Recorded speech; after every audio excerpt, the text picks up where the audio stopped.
이렇게 만들어서 내가 색칠하고 싶은 걸 점을 찍어서 이렇게 고안해서 만드는 거예요. 그러니까 감정적으로 그냥 적극적으로 그리는 게 아니에요. 그거 그리기 위해서 엄청나게 했단 말이에요. 근데 그 사람 그림을 보면 원통형이에요. 지오그래픽이에요. 원형이고 구형이에요. 그 어떻게 보면 굉장히 입체적인 그림이 쇠라하고 시작한테는 있다. 자, 여기 보세요. 자, 지금까지 쭉 그림을 봐요. 그 모네, 인상파, 르누아르 등등등등에 쭉 이러고 있어. 근데 뚝 하면서 여기 나온단 말이야. 놀래잖아, 사람들이. 이게 뭔 그림이야, 그럴 거 아니에요. 왜 이게 갑자기 네가 나무가 있어야 돼? 라는 거잖아. 근데 내 생각에는 나무가 있어야 된단 말이야, 지는.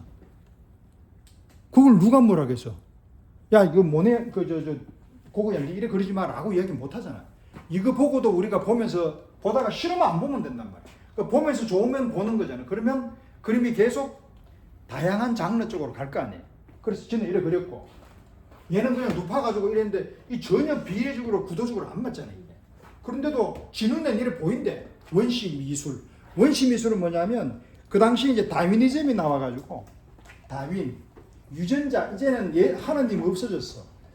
그냥 유전자에 의해서 우리가 그냥 문지부터 시작해서 쫙 나오다 보니까 그게 어떻게 사람이 됐네? 라고 이야기한단 말이야. 다윈이즘. 찰스 다윈. 그러니까, 야, 이게 지금까지 보니까 부르주아가 산업혁명에 돈을 되게 많이 버는 것 같은데, 이 새끼들이 잘 먹고 잘 살았네?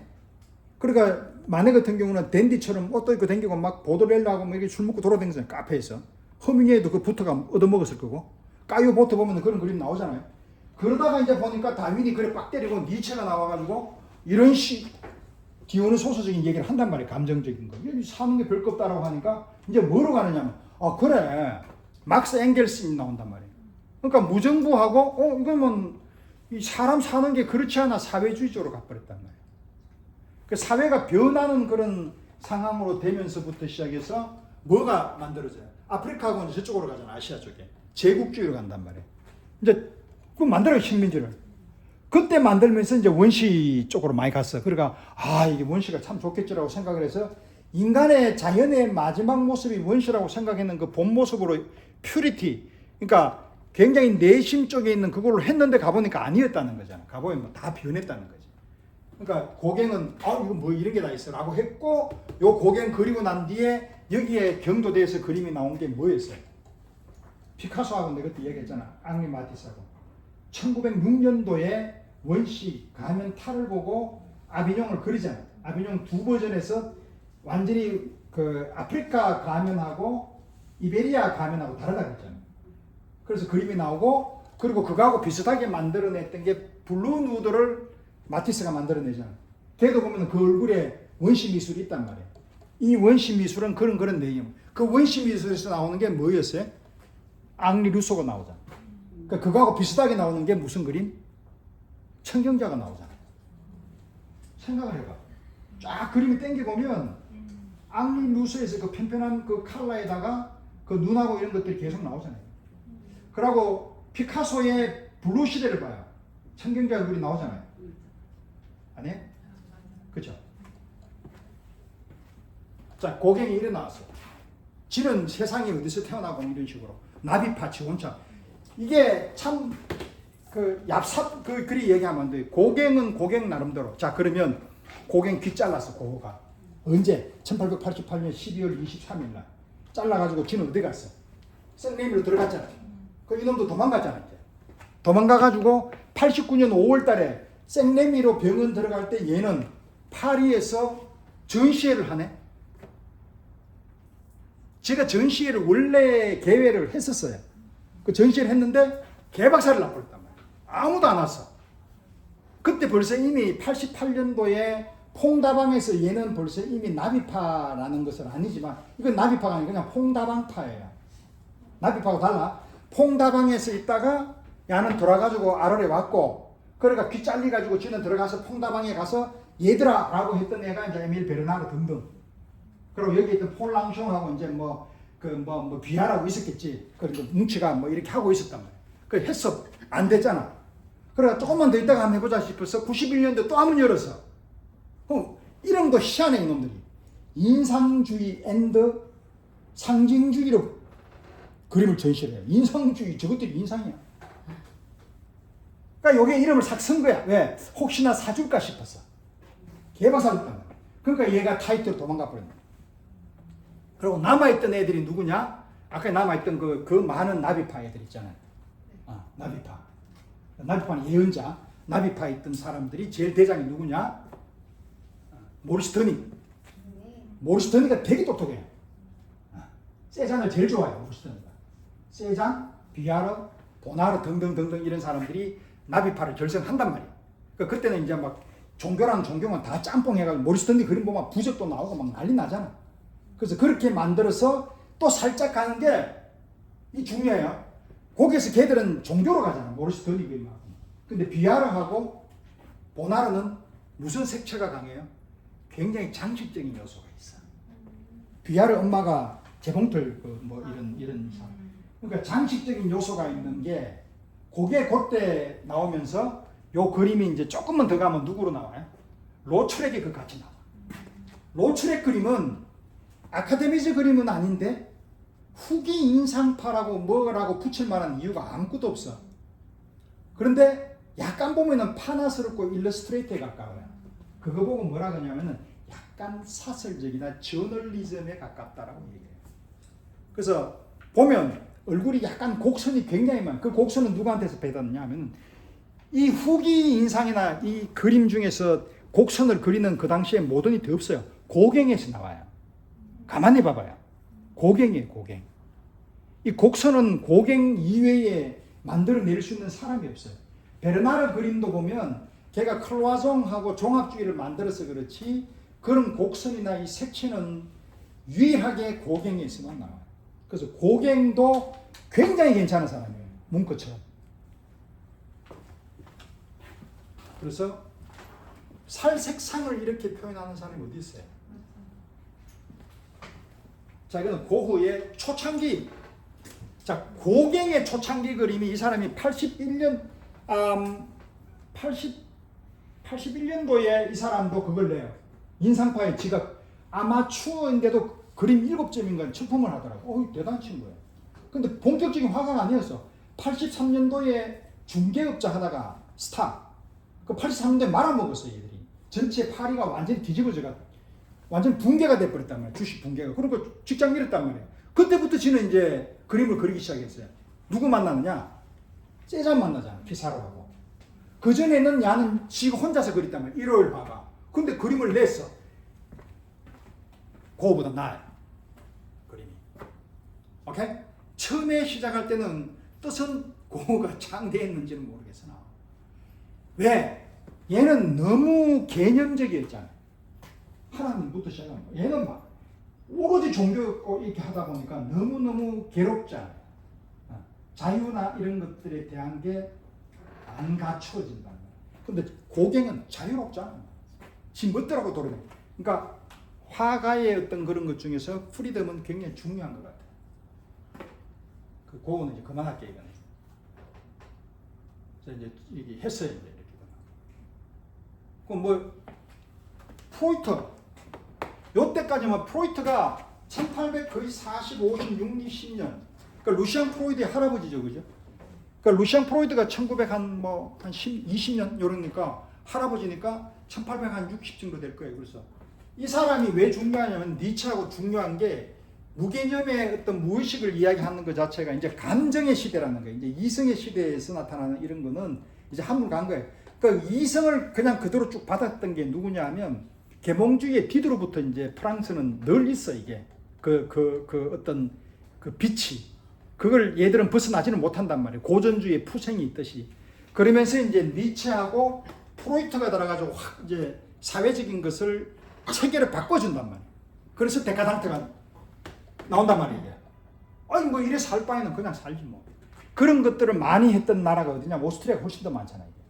그때 이제 있던 애들이 말러하고 비슷한 애가 쉔베르크예요. 오케이. 말러는 이제 그만할게요. 이래서 이제 이렇게 했어요. 자, 그럼 사회적인 변화에 있어서 똑같아요. 사회가 혼란하면은 반드시 나오는 게 두 가지예요. 보수하고 진보. 두 개는 뒤지게 싸우는 거예요. 그건 프랑스에서 우리가 배운 거예요. 프랑스는 지금도 그런단 말이에요. 왜냐면 얘들은 보수 왕당파, 앤드 그리고 진보 공화정파. 그 뭐 어떻게 할 수 없잖아요. 이때 막 프랑스 대혁명이 그렇게 생겼으니까.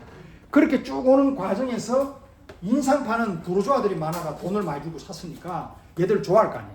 그 부르주아는 이게 돈을 많이 버리니까 기득권이잖아. 그럼 얘들은 무조건 왕당파예요. 보수 쪽으로 갈 거고, 여기에 반대적으로 일어나는 것들이 신인상파는 고우나 이런 애들은 사회주의 쪽으로, 고우는 조금 그랬잖아요. 그리고 네덜란드나 벨기에는 상당히 그쪽 부분이 강해요. 더치 쪽은. 그리고 나비파는 희한하게 반으로 갈려요. 드레푸스 사건 때문에 갈라져요. 오케이? 보나르하고 비아르는 드레푸스 자체에 대한 것보다는 반드레푸스 쪽으로 조금 돌아선단 말이에요. 왜냐하면 프랑스에 있어서 공화정이나 이런 진보 쪽은 독일이 나쁜 새끼들이에요. 왜냐면 저것들 보불전쟁에가 개박살 났잖아. 그 나쁜 놈. 유대인도 나쁜 놈. 오케이? 자, 그래서 이제 야수파 중에서는 드랭하고 블라뱅크는 야는 약간 사회주의 진보예요. 그 얘들은 어디로 가느냐 하면은 피카소가 공산주의자는 건 알고 있잖아. 그 마티스는 나름대로는 얘는 아카데미에서 공부를 했고 등등 하다 보니까 얘하고는 조금 결별을 하죠. 그래서 1년, 2년 있다 금방 간단 말이에요. 피카소 쪽으로. 그때에 등장하는 사람이 베르고송이라고 해요. 그리고 아인슈타인.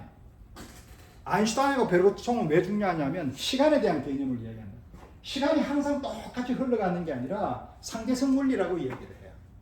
그러니까 내가 가지고 있는 시간하고 공간이라는 자체가 어쩌면 여러분들의 시간하고 내하고 달라. 우리 그런 거 느끼잖아. 그때 보면 야, 되게 시간 안 가는데 금방 지나가네. 그런데 같이 딱 만나면은 똑같은 시계를 주고. 그러니까 같은 데를 살아도 같은 공간을 같이 쓰는데도 불구하고 생각이 다르다. 오케이? 그래서 그게 베르고송하고 이런 거. 그러니까 무정부 등등 이제 막 상징주의 다 나와요. 모든 화가들이 다 나왔단 말이에요. 이제. 그죠? 여러분들이 아는 화가들이 전부 다 이게. 여기 다 있어, 이 안에. 두드려 보면 다 나와. 이놈이 뭘 했는지. 오케이? 자, 이게 더 이상 이야기 안 해. 나도 목 아프겠어. 근데 여기에 그 다음이 딱 끝나고 나면 1905년도가 제일 중요하잖아. 1905년도에 도통터전에서 이제 야수파하고 피카소하고 둘이 나오죠. 그럼 피카소 뒤에 나와 쭉 나오는 거 미래파 등등 나올 거 아니에요. 말레비치 등등. 그럼 얘들은 그림은 어때요? 도형적으로 가지. 그럼 그걸로 가면 뭘 간딘스키하고 가고 바우하우스 가고 파울 클레로 가잖아. 그럼 몬드리안도 가고 말레비치도 가고. 그럼 말레비치 이쪽으로 가게 되면 어디로 가지? 러시아로 가지. 러시아는 보면 구축주의하고 컨스트럭티즘으로 간단 말이야. 초창기에는 그게 그림이 리치츠키하고 이런 경우에는 굉장히 높게 쳤어요. 볼셰비키에서. 레닌은. 근데 스탈린이 들어가지고 이 새끼 미친놈 하면서 다 없애버렸단 말이야. 그래가 다 도망 나온 거예요. 간딘스키도.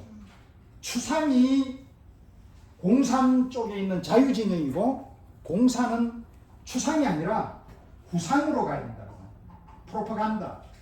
선전선동으로 가야 된다. 북한도 마찬가지란 말이야.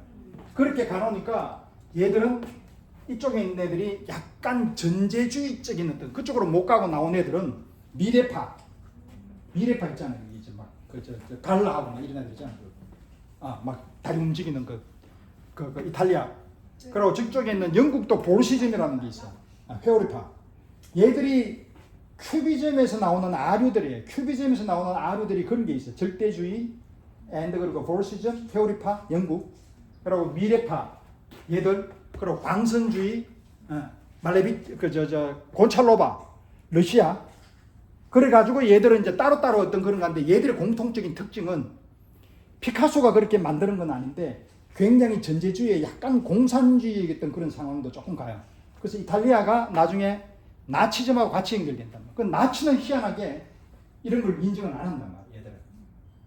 얘들은 퇴폐전에 피카소를 제일 먼저 올려버립니다. 오케이. 그래서 이제 얘들은 국제적인 양식을 따르게 돼요. 사회가 변했죠. 자, 이거 볼게요. 이 사람 좋아하죠. 비어즐리 들어봤나요? 영국. 영국의 공예운동 모리스, 윌리엄 모리스, 네. 디자인. 네. 이런 거하고 같이 연결되어 있던 애가 비어즐리. 알죠? 오케이. 자, 얘 봐요. 누구예요? 로추랩. 디자인적인 요소가 굉장히 강해졌죠, 이제. 그죠? 오케이. 누구? 비아르. 이게 창문인지 벽지인지 사람 옷인지 잘 모르겠다. 그죠? 보나르. 보나르도 초창기에 1900년대 초창기. 그런데 얘들은 납입하는 1890에서 1900년대 딱 끝나고 이제 없어져 버려. 왜냐하면 드레푸스로 너무너무나 상처가 깊어서 서로 욕하고 막 쥐뜯고 다 했겠지. 그러니까 그 다음부터는 지 멋대로 간단 말이야. 보나르 그림 보면 알잖아요. 그죠? 비아르 그림도 그렇고 펠릭스 발라통은 지 나름대로 그려가지고 펠릭스 발라통은 굉장히 모더니티하게 가잖아. 그러니까 폴랑숑하고 이런 애들은 뭘 하느냐? 사설 학원을 차렸어요. 아카데미. 자, 요거 키스. 누구? 뭉크. 같은 나이 비슷한 애예요. 이렇게 다르단 말이에요. 이건 굉장히 아르누보라는 것은 장식적인 데코레이션. 그러니까 오스트리아는 그럼 얘 나이하고 비슷한 애가 누구예요? 약간 나이가 많지만 에곤 실레, 그러니까 코코 슈가, 게르스톨. 야들은 그림이 어때요? 아니잖아. 굉장히 오스트리안 익스프레셔니즘이라 그래요. 그건 베를린 익스프레셔니즘하고 달라요. 조금 탁하고 약간 날리죠. 코코 슈가라고 말해요. 근데 얘는 안 그렇잖아. 아르누보적으로 완전히 그냥 자기 나름대로 생각을 붙이네. 같은 키스인데도 이렇게 나와요. 이거는 베를린 쪽에 좀 가깝다 그랬다, 그죠? 자, 이거는 그렇게 됐어요. 이거 나중에 이제 여기서 보세요. 자, 이 두 사람 표현주의라. 1860 둘 다 같은 나이에 여기 있는 사람이 벨기에예요. 크노프. 근데 크노프는 상징적으로 나와. 그럼 누구 그림하고 비슷하게 닮았어요? 상징적으로. 샤반나하고 닮았어요. 근데 샤반나는 그림은 예술이에요. 여러분 프랑스 가봐서 이렇게 벽화 같은 거 보면은 프레스코아로 벽화를 오일 페인팅처럼 그리는 사람이 샤반나예요. 그런 사람이에요. 근데 샤반나는 나이가 좀 많아요. 1820인가 30년 사람이에요. 그러니까 르동보다는 좀 많아. 선배. 모로하고 거의 비슷해. 모로하고 거의 친구급이고 그 밑에 애들이 이제 르동하고 이런 애. 그리고 얘는 둘이가 나이 비슷해. 크노프도 야하고 거의 나이 비슷해. 둘이 막 싸우는데 뭐 이러다가 그 사건 있잖아요. 이야기 안 할게요. 어쨌든 또 누가 앙소루. 그때 그거 마스카라 했잖아, 그죠? 마스크. 자, 요때 보면 둘이에서 나오는 내면의 세계에서 이 사람 구성 형태적인 어떤 그런 거에다가 이거는 약간 어떤 의미에서 뭘 쪽으로 가느냐 하면 약간 피트 브루헬의 풍속화 내지 이런 것들에 자기의 그게 있어요. 근데 뭉크는 노르웨이는 화가가 없어요. 노르웨이의 북유럽의 그 골든 엣지 화가들이 있는데 그거는 거의 그 초기 때 그림이에요. 그러니까 미국으로 봤을 땐 비어스테드라든지 뭐 이런 거 있어 등등. 뭐 알 필요도 없고 앙크 이런 종류에 있는 그런 약간의 아카데미즘에 뭐 그냥 그림 그려주는 사람, 그 왕실 초상화 그려주는 사람, 이런 사람들한테 이 사람 배웠단 말이에요. 그러니까 에델펠트도 마찬가지라요. 핀란드에 있는 1860이라. 근데 에델펠트 그림을 봐봐요. 그건 르파주 그림하고 뭐 에밀 프레앙 그림이잖아. 그 얘는 이런 그림이 나온단 말이에요. 똑같이 그려놓고 쭉 한번 봐봐요. 완전히 다른 동네 애를. 그러니까 쭉 가다가 어떤 애가 갑자기 키가 2m짜리 하나 나와. 다른 아들은 전부 70짜리인데. 얘는 뭐야? 되게 거시기 하지 않아요? 이게 스타벅스잖아요. 그죠? 늘 보면 스타벅스인데 빨간 베레모를 썼네, 얘가. 이 포인트가 너무 이뻐요. 그죠? 이게 요게 포인트가 있는 게 코로에 요번에 왔던 그림 중에 있잖아요. 베레모 씌워놨잖아. 코로 풍경 한번 보세요. 그 사람 세 사람 중에 오렌지 컬러 하나 썼잖아, 이게 이 뒤에 이거 보세요. 이렇게 쭉쭉 돌려놓잖아요. 그죠? 이게 프란시스 베이컨이란 말이에요. 막 휘몰아치잖아요. 내가 보기에는 프란시스 베이컨이 얘를 엄청 닮은 것 같아. 분명히. 근데 얘가 대답을 안 해. 그 얘기 안 해요. 뭉크 쪽의 얘기를 뭐 별로 얘기 없더라고. 이거는 그죠? 그래요. 그때 일본에 왔었나요? 지현 씨 왔었어? 일본에? 자, 이거 볼게요. 자, 이 그림을 딱 보면 그냥 정갈하고 그냥 깨끗하고 그냥 좋잖아요. 그냥 푹 이렇게 뭐 생각 내적인 개념에 내가 뭔가 의도 없이 딱 좋아요. 그냥. 이것도 이게 뭐냐 하면 이제 칸트의 요걸 잠깐 뭐 여러분들이 싫어도 해야 돼요. 나도 하고 싶겠어요.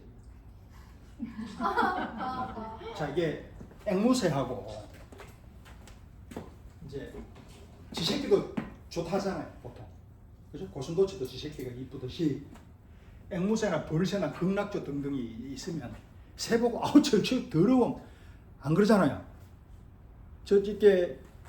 이렇게 쭉 이렇게 선세팅이나 뭐 선라이즈를 하던 거기에서 새가 이렇게 쭉 있으면 우리 다 좋아하잖아요. 그걸 그냥 새가 이뻐요. 가만히 보면 그 장면하고 이렇게 있어서 괜찮지. 얘가 이쁘지는 않아요. 네. 새 중에 이쁜 새는 따로 있어요. 그죠? 색깔도 알록달록하고 뭐 앵무새 같은 요런 거. 근데 벌새, 극락조 이런 거는 생긴 모양 그리 이쁘지 않아요. 근데 예뻐요. 그 자연미예요. 그러니까 그게 아무 생각 없이 들어가는 거예요, 우리가.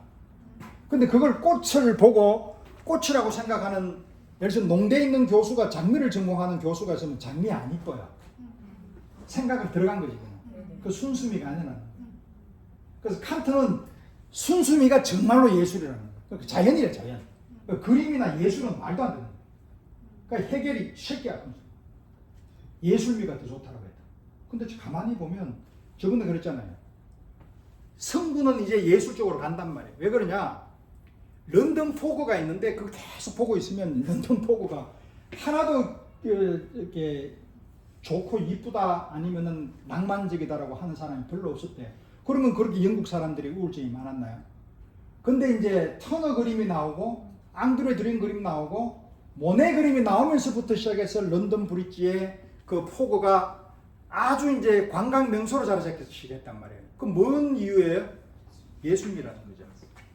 요리 얘기하면 딱 끝나버리잖아요. 그죠? 그게 예술미하고 순수미네. 오케이? 종속되고 뭐 자유롭게 뭐 했는데 골치 아프면 다 이렇게 딱 하면 돼요. 그래서 여기 나오는 게 아무것도 의식하지 않고, 그런데 칸트가 유일하게 인정해 주는 게 누구냐 하면 몬드리안입니다. 기하학적 말레비치. 이거를 칸트가 알았나 봐요. 칸트는 1774년, 1740년 살아요. 그러니까 이게 거의 한 200년, 100 몇 년 후인데. 오케이. 누구 그릴까요?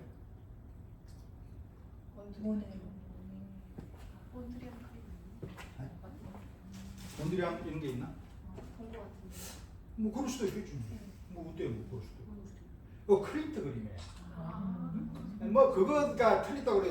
절대로 뭐 기죽을 필요도 없고. 나는 클린트라고 봤으니까 하는 거지. 여러분들은 잘 모르면 안 봤으면 한 번 보는 놈이 먼저 잘하면 뭐 그게 잘하는 건 아니에요. 그건 전혀 기죽을 거 없고. 자, 이걸 보고 뭘 지금 느끼게 되냐면 여기 속에서 이제 생각을 해보자고. 아까 제가 봤던 모네의 해돋이 인상의 그림의 느낌이 있나요? 그게 주안점이 아니죠. 제일 중요한 거는 모네의 해돋이는 그런 부분을 표현하려고 그놈이 들어간 거예요. 근데 클린트는 그냥 빵 하고 그린 거죠.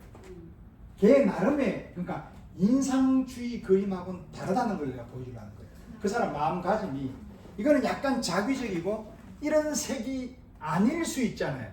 그 진운에 이래 보였어요. 누구처럼? 고갱처럼. 근데 모네는 그때 해돋이가 그래 보였었지. 그러면 만약에 이제 다른 나라 가서 보면 그래 안 보여요. 네 그리 봐 가면 이래 안 그렸을 거란 말이야. 근데 얘는 똑같이 주구장창 이 그린다. 왜냐하면 기분에 따라서 지가 그렇게 보이면 계속 그리는 거지. 그게 뭐네요?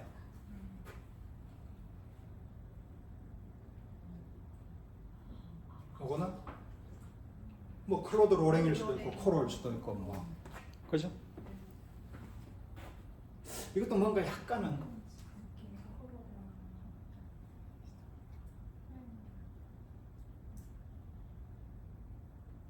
자, 쭉 이제 갑시다. 너무 많이 있으면 힘들어. 이제 초반에 이제 쭉 진을 뺐어. 그래서 이제 좀 가벼운 거 이렇게 한번 해봤어요. 자, 호모라는 사람이 어떨까? 호모는 많이 들어봤어요. 그죠? 근데 호모 전에 화가가 미국에 있었을까요? 있었을 거 아니에요? 네. 근데 아는 사람 한번 얘기해 보러 가면 가물가물해. 근데 이야기하면 알 것 같아 전부 다. 이 사람이 1830년 사람이에요. 그럼 굳이 이야기하자면 마네, 드가, 앙탱팡탱 라투르 요 나이에 호모가. 그러면 이제 거의 그때 약간 리얼리틱한, 약간은 거기서 이제 모더니티로 넘어오면서 리얼리틱한 그런 화가예요.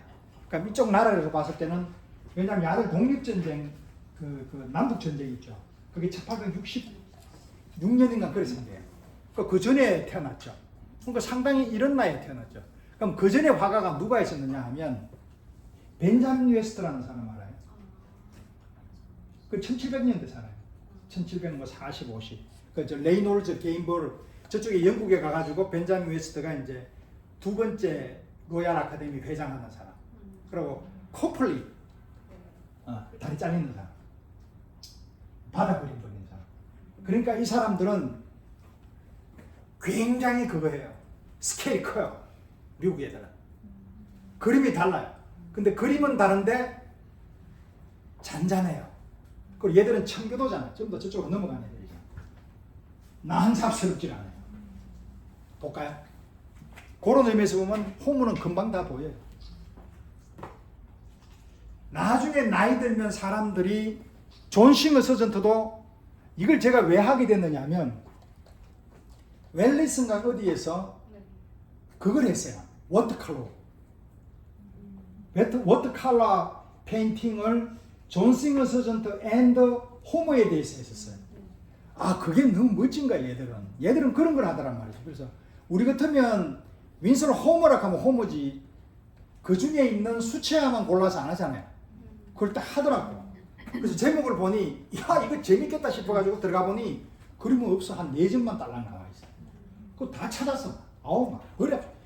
이게 수채화가 너무 개지랄 같아 사람들. 그래서 어떻든 이제 볼게요. 초창기에는 잘한 걸. 근데 왜 그러면 수채화를 그릴까요?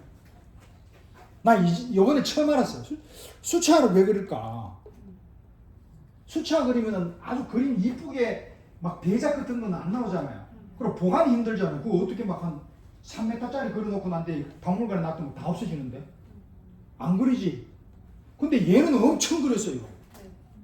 왜냐하면 1866년도에 미국에 수채화 붐이 불었대요. 프랑스는 아예 없어. 별로 안 그래요. 그때 얘는 약간 독특한 애예요. 호모가. 약간 에드워드 호프하고 비슷해요. 그래서 영국에 가가지고 내 실력을 자랑하고 싶었고, 그리고 빨리 그릴 수 있잖아요. 그러니까 투명하고 어떤 그런 기능이 익스페리멘탈, 굉장히 나름대로는 그게 있었어요. 이 사람 하려고 하는 실험 정신이 있어요. 자, 이거 보세요.